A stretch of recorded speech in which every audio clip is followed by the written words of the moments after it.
Hey everyone, welcome to today's show. I'm your host, Kenny Scott, and today I am thrilled to be talking with an eminent figure in cybersecurity, Debra Baker. Hello.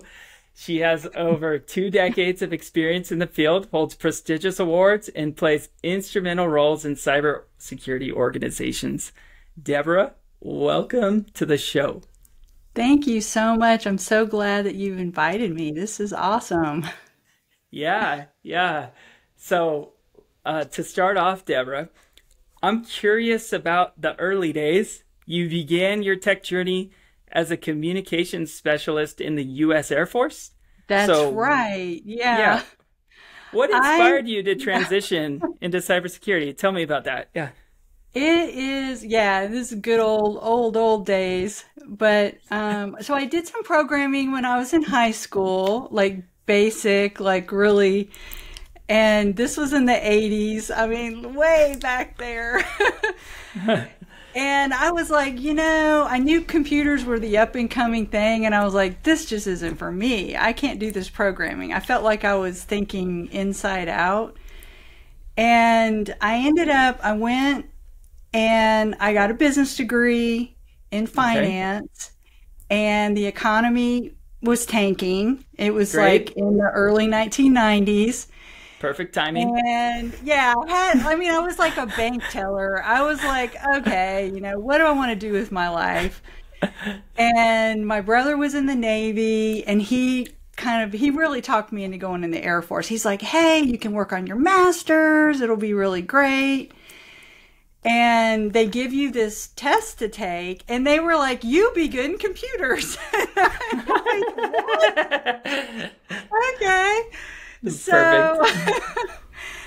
So and I started out working in a skiff, and I had a top secret clearance. That's how I started. And then they were moving everything, doing the networking, basically, from mainframes to networking. And I got to work on those with that. We were like building actually doing the vampire taps and stuff. Like so old. Oh my gosh, man. Pulling the cables and then they're like, you're the TCP/IP person. I'm like, okay.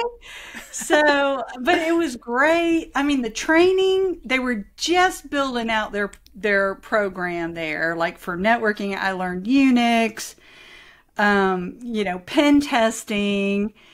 And so back then, security was like, you have a firewall. Oh, we have a firewall. We're secure now. So, it was just totally different. But that gave me the training and the opportunity that when I came out of the Air Force, IBM, they hired me right away.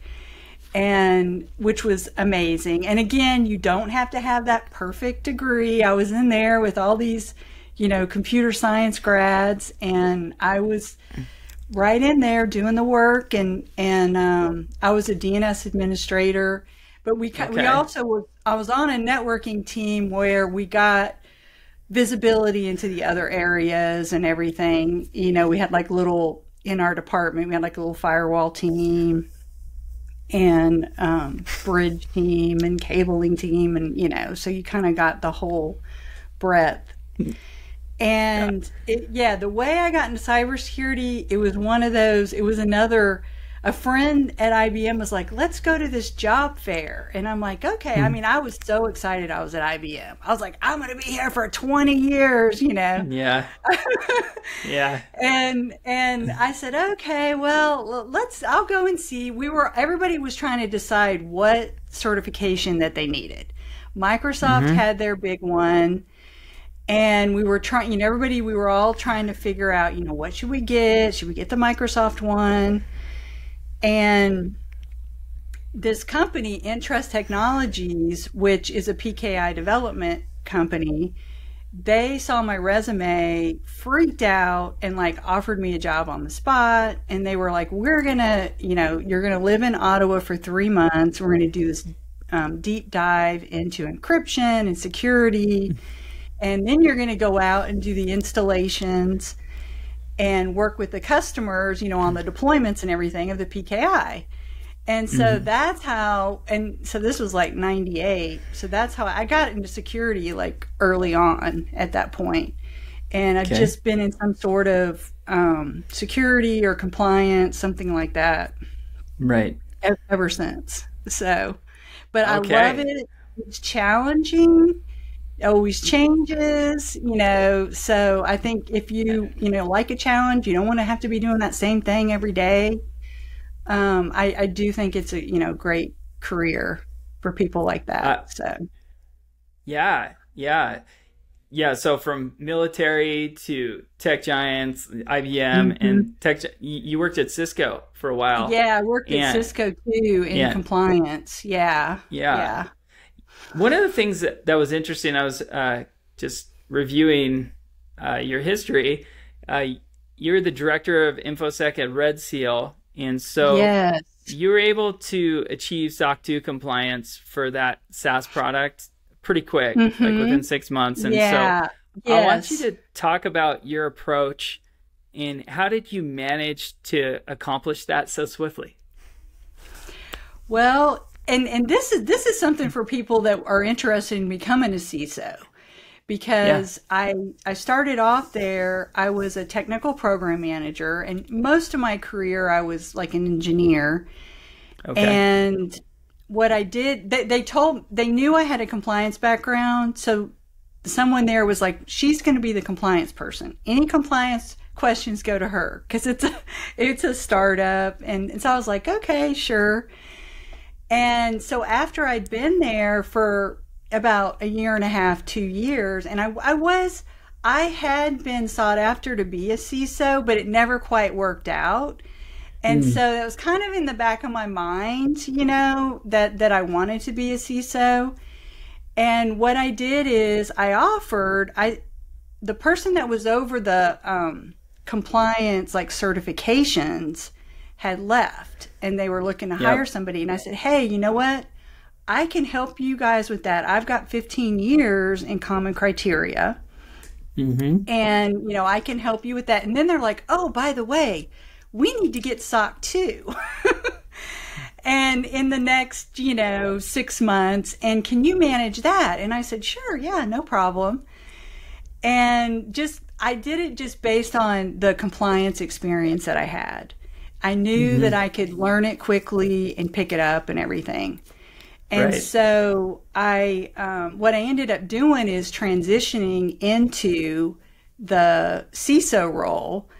And it was one of those things, it was kind of funny. It's kind of a funny story, because they had a vCISO. And as I was, I was getting the policies and procedures and doing everything that, I needed to do for the SOC 2, I started interviewing auditors. And what happened is the vCISO found out, because I was like, okay, we're supposed to get this January of, whatever it was, 2021 or whatever it was. Sure. And so that was I was like, okay, we're doing it, And he just quit. When he found out that I was interviewing auditors, he quit. So I said, this is when I made my move. I said, look, you can hire me. I can be the CISO. I can do this job. Look, I've been doing this. I'm getting us ready.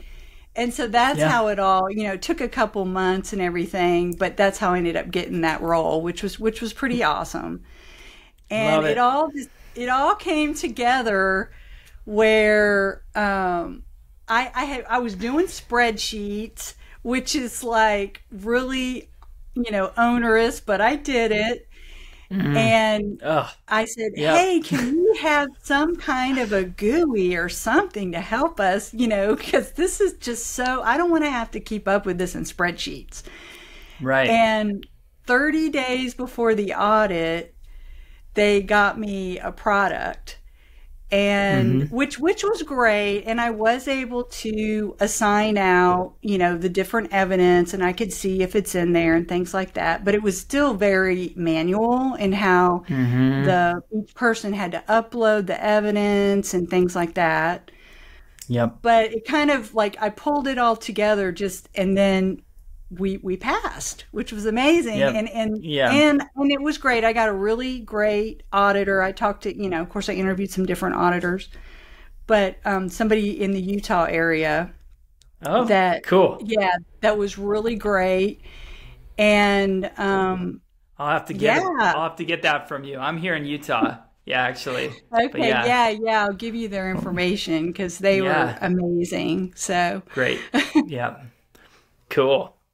Yeah, that's amazing. Yeah, so a couple questions. So you mentioned the tool. I like how you said a lot of times in my experience, people are just looking for a tool to just say, hey, do security for me.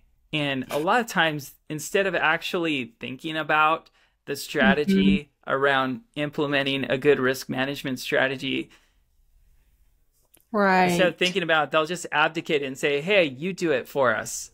And what I'm hearing from you is that, yes, you used a tool, which some people use as like, hey, just let the tool do security for us and we can automate security. It sounds like it's a little different, right? You can't possibly do that. You can't just abdicate security. Tell us a little bit about that. I kind of want to dive deep there.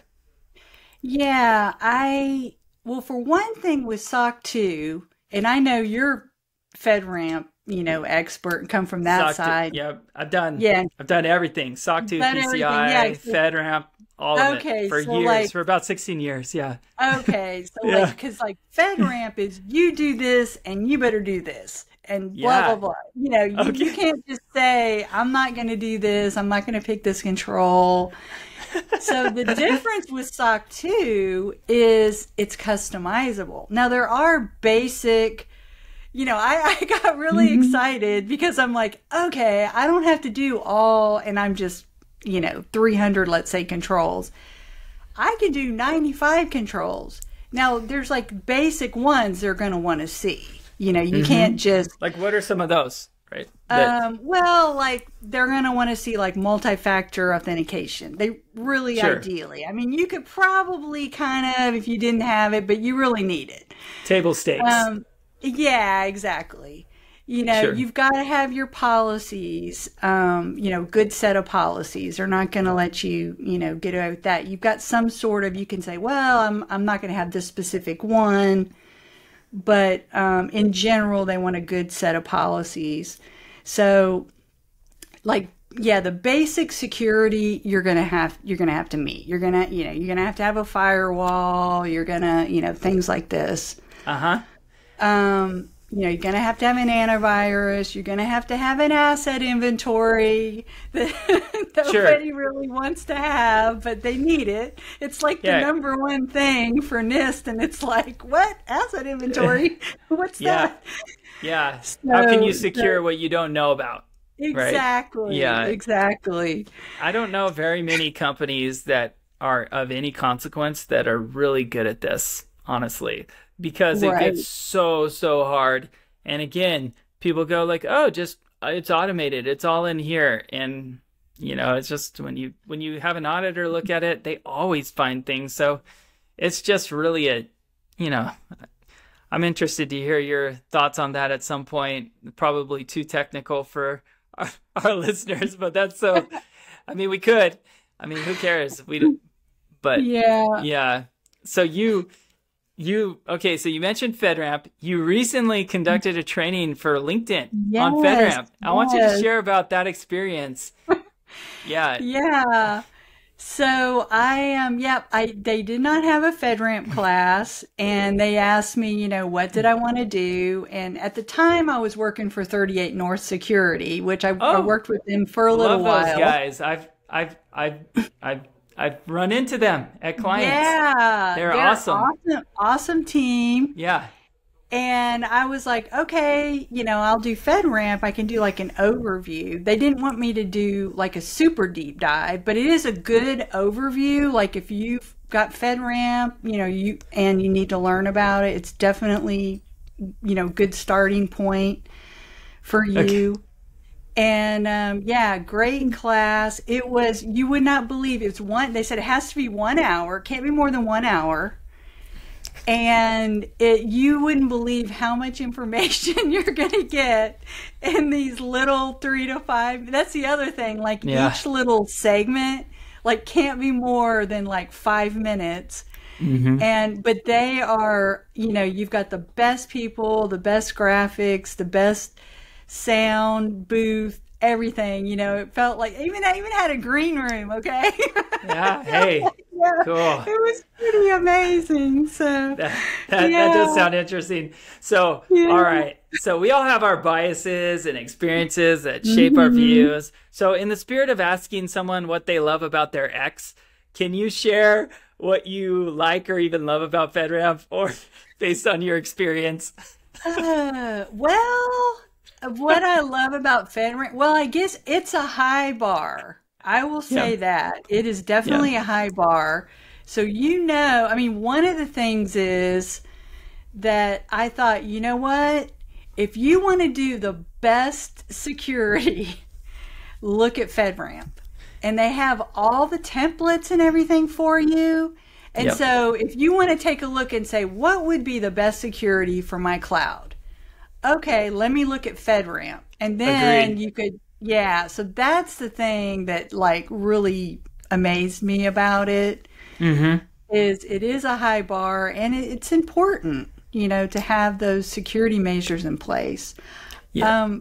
Probably one of the two hardest things are mobile device management and not having local backups.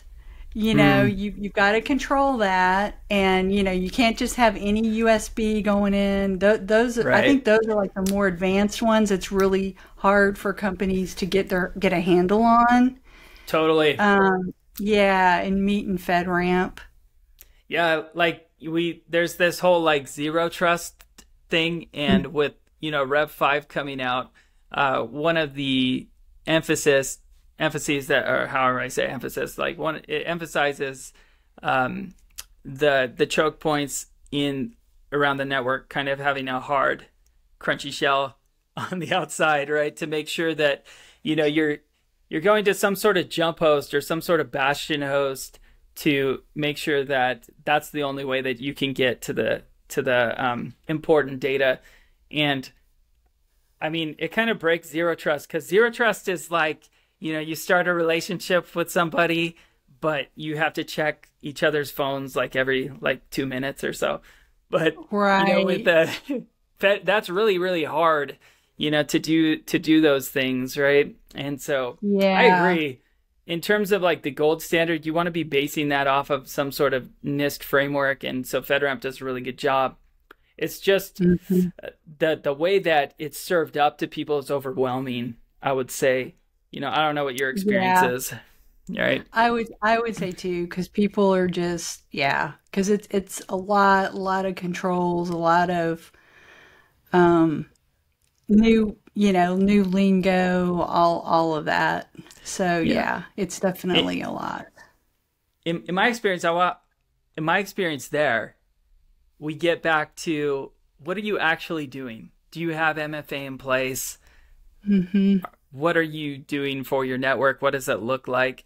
You're not changing a ton. It's just the documentation, right? And of course, some configurations that are definitely more stringent, and like you said, you have to do it. So I don't know. What have you seen like success with your clients right there?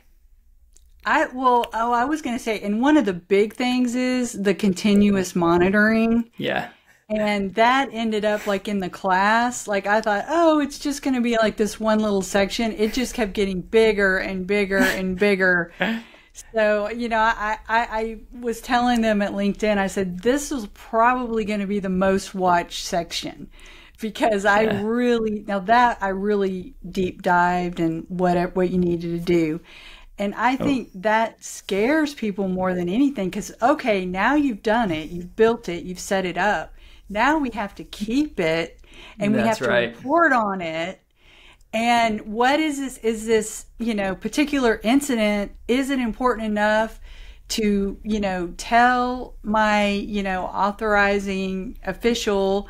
And, I really think that you need to have like a collaboration with them, and have like a regular set call with them so that you wouldn't miss, you know what I mean? Like think, oh, that really wasn't that important, but they see it differently.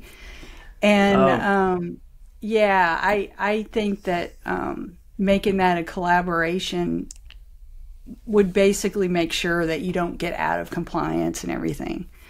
So, you have that. You've mentioned that, like you interviewed auditors and you partnered with them, and you're making sure that you're aligning objectives, because there are so many opportunities to mess it up. Auditors, we just talked about this in another podcast that hasn't come out yet, but we talked about having skin in the game and how it's so important to make sure you're aligning objectives with auditors, the GRC folks that are actually making sure the controls are implemented, and most importantly, the business, right? And making sure that we're achieving the objectives of the business, and making sure that we're doing it securely, because we don't start companies to be secure. Right, that's not why we exist. Right. Yeah, that's the big thing, right? Is that you have to have a business, and so there can be this long list of things that you need to do,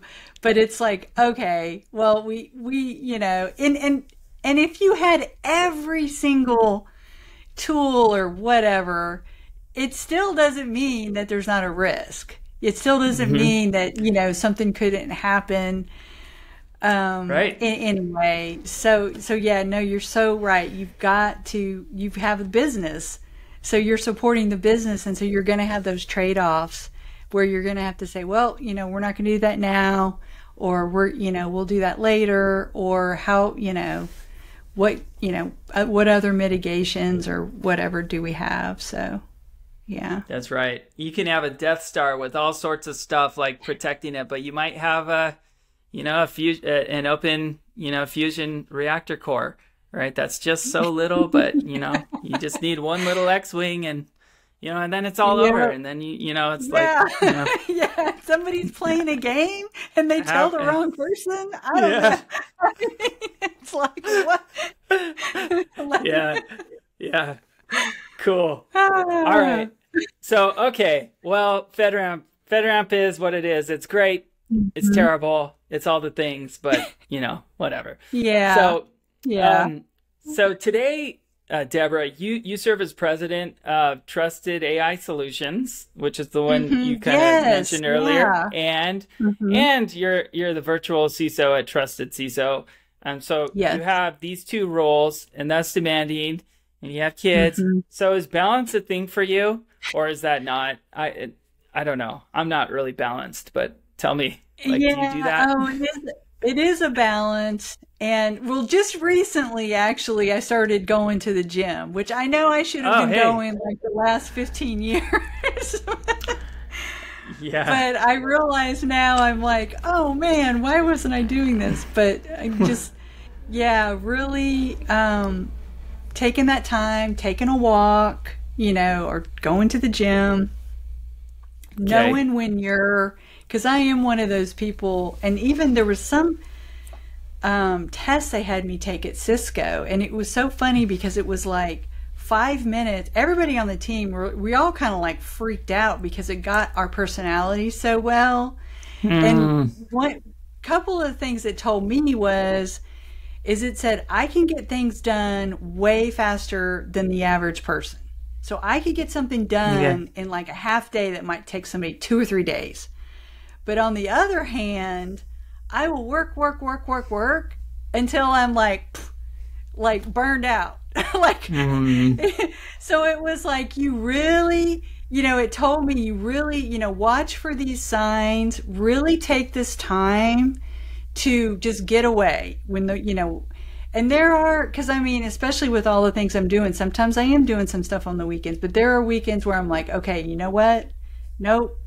I'm not going to be on the computer. I'm not going to, and I try to be more sensitive to that, because that is kind of my personality. You just push, and then all of a sudden, Got it. I'm just, Yeah, Good. overworked and burned out. So yeah, definitely need that balance. So Yeah.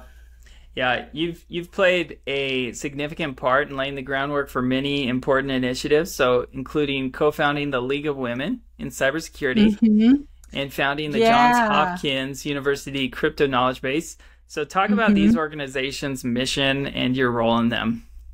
Yeah, so we started the League of Women in Cybersecurity. This was years ago, and it's not still going now, which I'm sad to Okay. say. Oh, But okay. we had it early on. It was great. This woman came up to me and wanted to start it, and we worked together, and we were blown away because I was still at Cisco, and we had like 100 people show up like the first, Totally. and it went for like a year or two, and just with our schedules and stuff like that, it just kind of fell off.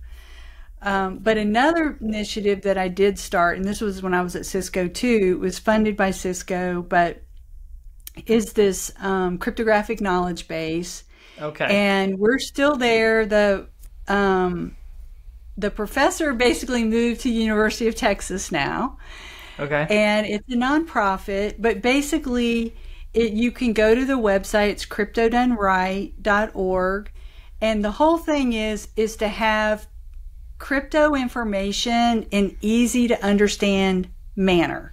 And this is what you need to do. Because even in the cybersecurity field, there's very few people that really know like what algorithms and things like that you need to use. They might know, okay, I mean, we're doing really good with TLS 1.2, for example. They got to Sure. know, okay, you need to disable TLS 1.0, and below is an example because there's a hack where they could come in, and if it was not disabled, then the client could offer up 1.0, and it could negotiate down, and your server could get hacked. So Yeah. there's these little things about, do I want CBC mode? Well, you Hmm. don't want CBC mode, but most people don't know that. So Nope. that's the website is just like whether you're a developer, cybersecurity, you could just go and check and say, oh, okay, this is what I need to do to configure my server. Oh, that's awesome. And What's that site yeah, again? One more time. We'll yeah, put it in the show notes. Uh, it's cryptodoneright.org. cool. Yeah, and it's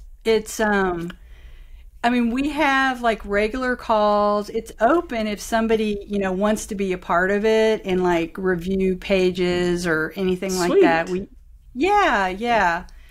That's a And yeah, it's just a good resource for resource. the community. So, Yes. Well, yeah. that's awesome. That's awesome. Um, I have some experience. I remember, uh,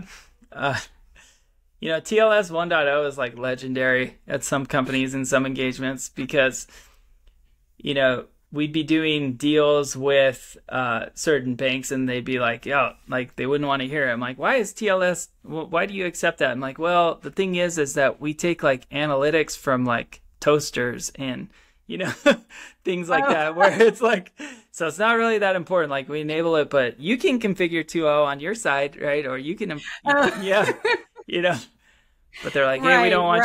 we don't want you doing business with toasters. And I'm like, anyway, pretty funny. Yeah. So, Yeah. okay. So, isn't that funny?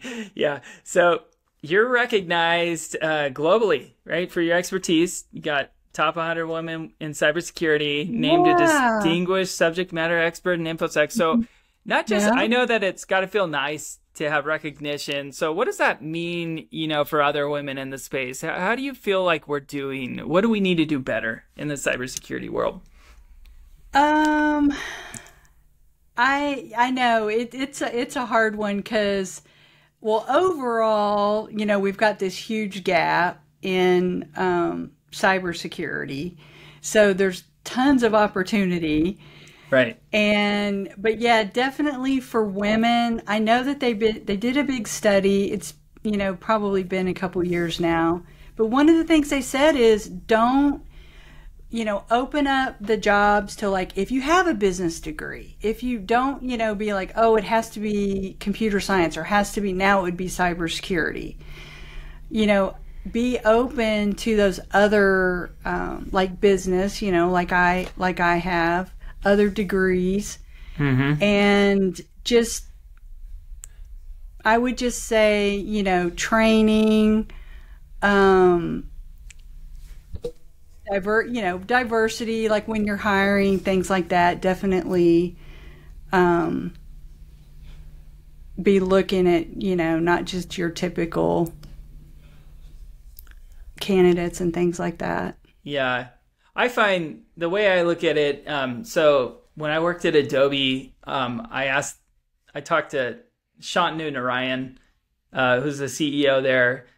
He said something really awesome. He said, because Adobe is a great place to work, and they do a lot. They focus a lot on championing, underrepresented groups, especially like women. And I thought it's just a great place to work. And one of the things that he said is like, look, he said, when you talk about like diversity or whatever, it's like your customer, you're selling to a very diverse customer base, especially in America and like wherever you are internationally, you're selling to a diverse customer base. And it's really important that we understand our customers. So that's just the way that he looks at it. And so you're going to understand your customers better if you have people that are like your customers, right? And so I think more and more as that demographic shifts, women are more educated when it comes down to it, right? And so we definitely need to take heed to that and make those adjustments. So anyway, that's great, Deborah. So you have credentials now. Where do you see the state of cloud security currently? Where do you envision it, heading in the future? Well, yeah, so I've got the ISC squared CCSP, but essentially that's the same as like CSA CCSK. Yeah. So, when somebody asks me, I tell them, I say, you could just do the CSA CCSK. And then of course, if you're going to be working like with AWS, or they've got tons of free training, and I've posted that. Google, all of them, if you know which one, or you could just start with one, I guess, like AWS, and then you could move and learn about Azure, and then tons of free training for you, and you can get the certifications and things like that. And then the zero trust, that's, I would say look at FedRAMP, and then that's like the next optimized level, It's funny because in a way, the way, FedRAMP kind of like lags. I don't know, in a way it has trouble keeping up, with the changes, right? So supply chain risk is such an issue, right? So we just had Taiwan Semiconductor that got popped with ransomware. I think the impact was like one of the biggest asks ever, like 70 million. So I don't know where they are with that, but it was a vendor, right, that got popped, as is often the case. And so supply chain has been an issue more and more with the advent of cloud. Everything's connected, to the internet. And so supply chain is an issue. And so that was updated in Rev 5 with NIST over 3 years ago. And so we just recently had, the updates to FedRAMP Rev 5. And so that's something that we've been focused on at Paramify, making that easy. And we're super excited about that, what we've got for our customers. But in a way, it kind of like lags. So it's really important that rather than just taking, standards and, you think about it, like, hey, where is my data? What is my environment? So it doesn't matter, like you said, if you're in cloud or anywhere, it's where's the data? What are the mechanisms that we have protecting the data? Changes to the environment, are those authorized? It doesn't really change, right? So, so I'm sure you've gleaned insights not only from your experience, Deborah, but also from the wisdom of others. So are there any books in particular that have influenced you or helped you on your journey in cyber? Besides the Orange Book, maybe not even cyber, in your journey just generally as an entrepreneur and everything like that. I'm like, I know it's like I'm going blank right now. Oh, that's okay. But yeah. Of course the CISSP, which probably sounds silly, but actually I read that one, the Sean Harris one. Rest in peace. Yeah. Well, that's how I knew that. I was like, I actually kind of like this. And, when I was taking that over a decade ago, I thought, oh, I think that this is a pretty good space for me. I really like it. So I agree. It's a good one. Yeah. I think it is good. Yeah. Are you a fan of any franchises like Star Wars, Star Trek, Lord of the Rings, Marvel? Oh, yeah, maybe Breaking Bad, The Bachelor, The Bachelor, Sports Center. Breaking Bad, Star Wars. Oh my gosh, I saw Star Wars like so many times in the original. Yeah, I was like, that's before, I was like waiting out the theater. I was like, oh, dude, so cool. Yeah, for me, I love Star Wars. When it's good, it's really good. And when it's bad, it's still pretty good. I love it. It's still pretty good because there's no one that can replicate the sound of a lightsaber. And, just like the, flying, TIE fighter. It's all so cool, man. And you're right. We try to bring Star Wars into every conversation as possible. And I'll have to show you some trainings we're doing. I'll send them to you and give a look before. Cool. Yeah. That's awesome. Yeah. Well, Deborah, this has been so fun. Thanks for taking the time to share your journey and perspectives. We look forward to seeing what new heights you'll reach in the next in InfoSec, and hope we get to do this again. Yeah. Thank you so much for having me. All right. So, Deborah, before we go, where can our listeners find how to connect with you?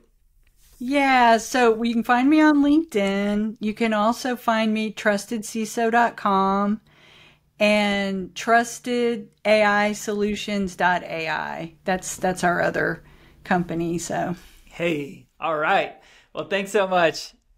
All right, thank you. Yeah.